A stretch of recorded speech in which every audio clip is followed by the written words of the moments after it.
Mga prutas na magdadala ng swerte sa iyo sa bagong taon.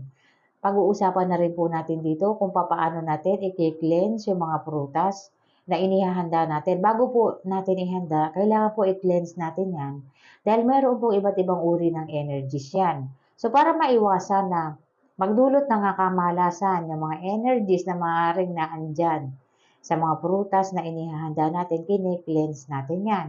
At meron tayong tatlong bagay na dapat meron tayo nito kapag sumasalubong po sa bagong taon.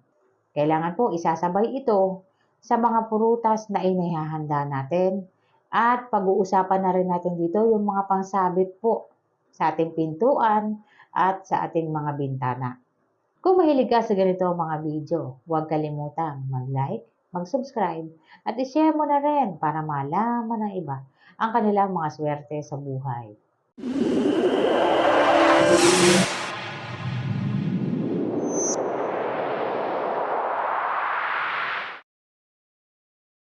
Wealth magnet fruits. Meron po mga prutas na pinaniniwalaan na nagdudulot po ng prosperity, abundance, at wealth kapag inihahanda po natin ito sa pagsalubong sa bagong taon. Sa tuwing tayo po ay sumasalubong sa bagong taon, nagbubukas po tayo ng daan para sa pagpapasok ng mga bagong enerhiya. Kaya't naglalagay po tayo ng mga prutas na sumisimbolo ng good luck. At ang mga prutas na ito ay maaari po magdulot ng mga wealth energies para sa atin. So narito po ang mga prutas na po pwede ninyong ihanda or po pwede ninyo itong idagdag sa mga prutas na nais ninyong ihanda. So anong prutas man ang nais ninyo, pwede naman po magdudulot pa rin naman yan ng good luck energies basta po yan ay mabibilog na prutas. So hindi naman lahat kailangan bilog, pero dapat po mas marami ang mga mabibilog na prutas. So, pamamaraan po para ma-cleanse yung mga prutas na binili natin. Kung minsan po kasi iba't ibang energies meron ng mga prutas na yan dahil iba't ibang kamay po ang humawak dyan at tumingin dyan. At iba't ibang lugar din ang pinanggalingan ng mga iyan, kaya't kini-cleanse po. Ito po, kumuha po kayo ng red na tela. Ngayon, kung wala po kayong red na tela, kumuha kayo ng papel na kulay red. So, meron pong colored paper. Pumili kayo ng red nun. Pwede yun ang gamitin ninyo. Pareho lang po yun. Yung tela at saka yung papel na red, pareho lang ang epekto niyan. Yan ang gagamitin ninyo pampunas po doon sa mga prutas na binili ninyo. Pupunasan nyo po isa-isa yun. So, ipapahid nyo lang yan paikot sa mga prutas na binili ninyo para maalis po kung ano man yung energies na meron dyan sa prutas na yan para maiwasan po ang negative energies kung meron man. Para po hindi matulad sa isa po sa nagtanong sa akin na naghanda siya ng 12 fruits pero hindi daw po siya sinuwerte. Ang lahat ng inihanda niyang prutas, halos lahat mayroong damage. So, ang nakain nila ay ilang piraso lang. Nung tanungin ko siya kung cleanse ba niya bago niya inihanda, hindi raw po. Kasi hindi niya raw alam na i-cleanse pala yung mga prutas na binibili. At ang sabi pa niya, hindi siya sinuwerte. Sabi niya siya daw po ay minalas. Kaya ang sabi ko sa kanya, i-cleanse mo at sisiguraduhin mo na maayos ang kondisyon ng mga prutas na binibili mo dahil yan po ay magsisignify para sa ating 12 months. Kaya namimili po tayo ng prutas na maayos ang kondisyon. Hindi baling maliit, basta maayos ang kondisyon, makakain mo siya or matamis ang lasa niya. So, hindi po tayo tumitingin sa laki ng prutas. Kahit maliit yung prutas, basta po maayos ang kondisyon, okay na po yan.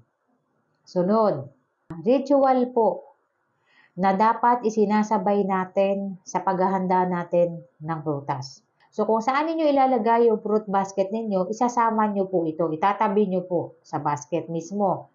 Kumuha po kayo ng 3 jar. Or anumang lalagyan na mayroong takip na katamtaman lamang ang laki. Huwag po yung sobrang liit. Kailangan po katamtaman ang laki, may takip. Punuin po ng bigas, asukal, at asin.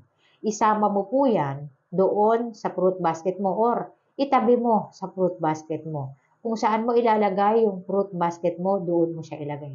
So, karaniwan na sa atin, tayo ay naghahanda ng 12 prutas sa tuwing tayo ay sumasalubong sa bagong taon, mas nagiging maswerte po kung isasamahan mo po ng 3 jar na yan na mayroong bigas, asukal at asin. Nagdudulot po yan ng good luck energies para sa buong taon. Swerte po yan. Para sa buong taon, hindi ka mauubusan. Kailangan po naglalagay ka ng ganyan kasama ng fruit basket mo. Sunod, pampaswerte para sa ating mga pintuan. Kung ano man po yung nais ninyong isabit sa inyong pintuan, anumang lucky charm yan, pwede mong isabit yan sa pintuan mo. Swerte po yan. Pwede mong dagdagan nito. Kumuha ka, 9 na piraso ng sibuyas. Itali mo. So kung makakakita ka ng sibuyas na mayroong dahon, 9 na piraso itali mo, pagsamahin mo. Isabit mo yan sa pintuan mo sa loob ng pinto, hindi sa labas. Nagdudulot po yan ng swerte sa pera at magdudulot din yan ng protection para sa iyo. Tayo po ay nasa period 9 na malakas po ang fire energies na naidudulot ng period 9. Ito rin ay may kinalaman sa future prosperity or mga happy events o kung ano mang mga good luck energies na maaaring maidulot niyan sa atin. Kaya maglalagay tayo ng pampaswerte na may kakayahan din na magbigay ng proteksyon para sa atin. So kumuha 9 na piraso ng sibuyas po yan. So kung makakakita kayo ng may dahon, mas maigi, mas madaling itali. Talian ninyo ng red na ribbon yan at isabit sa pinto. Hindi tatanggalin yan for the whole year. Bukod po sa pagsasabit natin ng 9 na piraso ng sibuyas, sa loob po, sa pintuan natin sa loob, magsasabit din po tayo ng 9 Emperor's Coin sa labas ng pinto. Ito po yung Emperor's Coin na mayroong 9 na piraso ng coins. Magsasabit po tayo ng Emperor's Coin. Ito po yung para sa pag-ikot ng money energies sa ating tahanan. Pwede rin po yung anumang Emperor's Coin na meron ka, pwede rin yan. Pwede rin yan ang isabit mo. Or kung anong pampaswerte man na nais mo or binili mo, pwede mo rin isabit. Pwede rin po ang paglalagay ng ampaw sa likod ng pintuan ninyo. Lagyan nyo po yan ng pera, totoong pera po ang ilalagay ninyo. Anumang amount ng ang nais ninyo, pwede po. So anumang uri ng pampaswerte na nais ninyong ilagay sa pintuan ninyo or kung meron kayong binili ng mga lucky charms sa pampintuan, pwede po yan. Kung meron po kayong mga halaman sa front entry ninyo, sa harapan ng bahay ninyo or sa front door ninyo mismo, talian nyo po yan ng red ribbon. Umaakit po yan ng good luck energies, lalong-lalo na po sa pagsalubong sa bagong taon.